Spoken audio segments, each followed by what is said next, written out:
Hello everyone and welcome back to Project Fern. I'm Danny and today we've got another video on my 2006 Citroen Berlingo Multispace 1.6 HDi. We're going to be changing the fuel filter out today, which is lurking underneath these pipes. I've done a little bit of research into this and they are supposed to be bled every 10,000 miles because there's problems with water getting into the fuel system on these HDi engines. But let's go over to the bench now, have a look at the new filter and we'll go from there.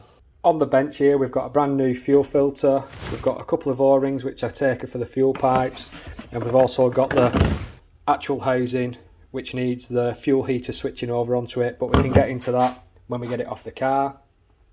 These need changing every 37,500 miles according to the manual, or every 30,000 miles if you're driving under severe conditions. I don't think this has ever been changed on this car, but while I was researching the fuel filter I also noticed that in the manual it says they should be drained of water every 12,500 miles.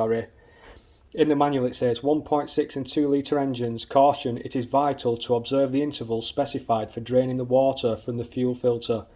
It's basically saying that the system's highly susceptible to getting water in, which can cause injector failure, fuel pump failure, and also timing belt snapping due to the fuel pump seizing up. I remember on the Ford Transits when I worked at Ford on the TDCi engine back in 2002 and stuff, they were swapping fuel pumps out for phone injectors, draining water off them. They had real issues with water in the systems on the TDCi's. I don't think this has ever been drained on servicing or anything like that, but it's good to know that in future. So let's get over to the car now and get taking it apart. I'm going to start by removing the top cover, the two pipes you see here, and also the airbox housing. I should have really done this when I serviced the car, but I wanted to do it in a separate video. I've never done one before, so I'd rather get the easy job out of the way and then focus on this. So I'm going to get that stripped down now, and hopefully it'll give us better access to the fuel filter.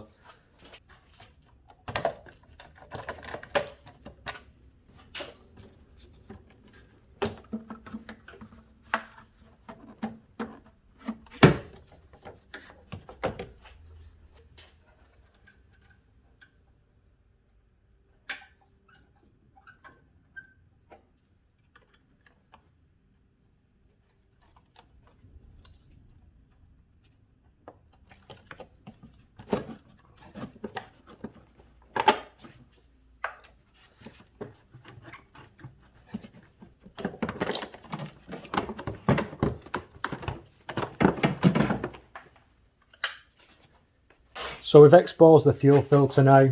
We've got a couple of pipes that need to come off, a couple of multi-plugs, some underneath as well.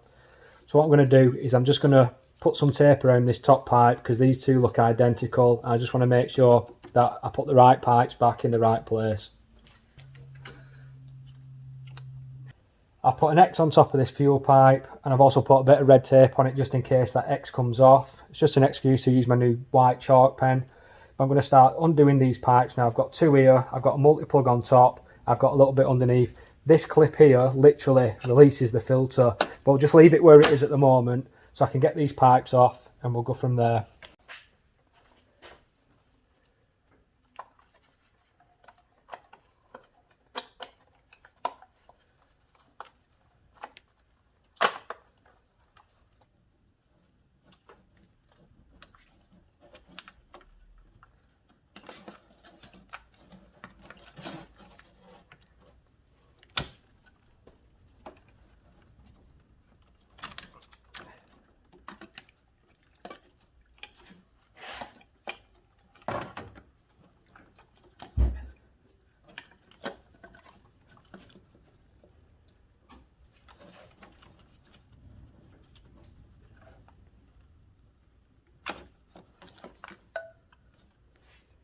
So we've got the two fuel filters side by side now. What's strange is there's a multi-plug which goes on the bottom here, but there's no like wiring inside either of them.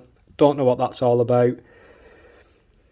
Here we've got the fuel heater which needs to come off and get put back in there.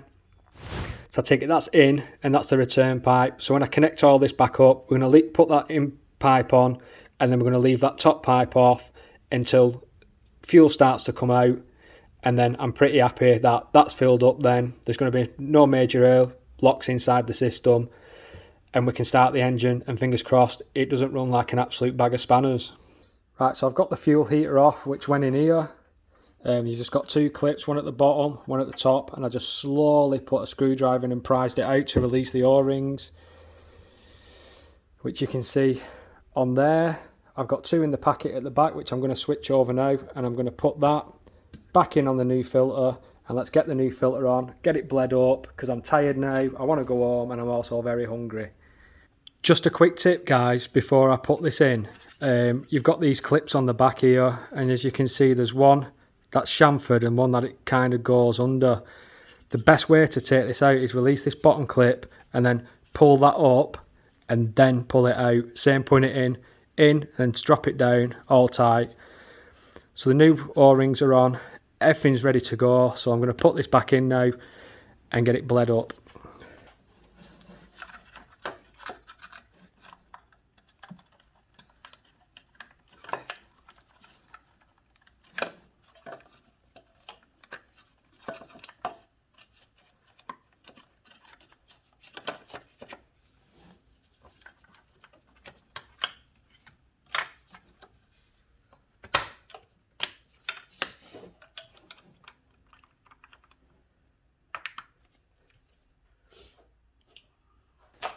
Right, so I've tried it with both these pipes off. I thought that you'd have to drag the fuel through the system and out of the other side of the filter to fill it up. That's super filled up now. All I've actually done to do this, to bleed this filter, is put both pipes on and literally pump this until I heard no more squelching. I'm obviously forcing fuel through this filter here. I've given it a good probably minute or so, nothing major. You can feel that pump get tighter and tighter and tighter. So I'm just going to leave it at that now. I'm going to build it all back up, and fingers crossed the car starts, and I'm going to leave it running for a bit and hopefully just let it work its way, all the air out of the system that might be still left in the pipes and stuff, and then we can crack on and get it built up and the bonnet put back down. I've put everything back on apart from the engine cover. I'm going to just prime the pump a couple of times. Don't know if that matters on diesels. I know it works, you can hear the pump running on a petrol. I've no doubt it's going to run quite ropey for a little bit, and then hopefully as the air gets out of the system it'll start to run a lot better.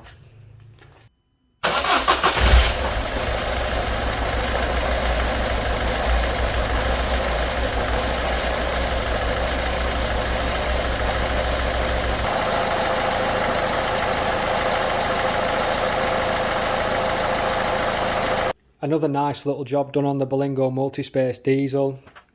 Final thoughts on this job is, obviously you saw that I took both pipes off. I tried pumping it with one on and the other one off, etc, switched them round, and the best thing to do was just leave everything reconnected, connect it all back up as it was, and pump away. You can hear it squelching through the filter, you can hear it being sucked through the fuel lines, and that pump almost gets to a point after a minute or two where you can't even pump it anymore.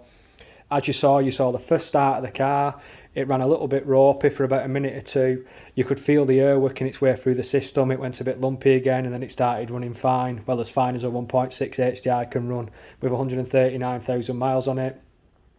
But that were a good job for today. Really happy that fuel filter's been swapped out. Absolute doddle to do it again now I know what I'm doing. Doubt I'll have to replace one again on this car, but fingers crossed I do, because that means it would have done another 40,000 miles. Hope you've enjoyed this video today, replacing the fuel filter on the Berlingo. Took me a little bit longer than I thought it would, but that was just working out how I bleed the system. The Haynes manual doesn't really give you that much information. It's saying that you leave a pipe off, and the only thing that was doing was just sucking. It wasn't letting the pressure build up in the actual system. As soon as I put them two pipes back on, reconnected everything as the fuel filter was when I took it apart and started pumping it, everything come through. The car's been ran, it's been switched off, it's ran again, no air in the system, not like it was ever going to cut out or anything like that. You could just tell when there was bits of air working its way through. So it's one of them jobs that I definitely recommend you try and do yourself. Probably take you 15-20 minutes if you didn't have to record it. As always, people, hope you've enjoyed this video on the Berlingo. Please hit the subscribe button, hit the like button, any comments, put in the comment section below, and I'll see you in the next video.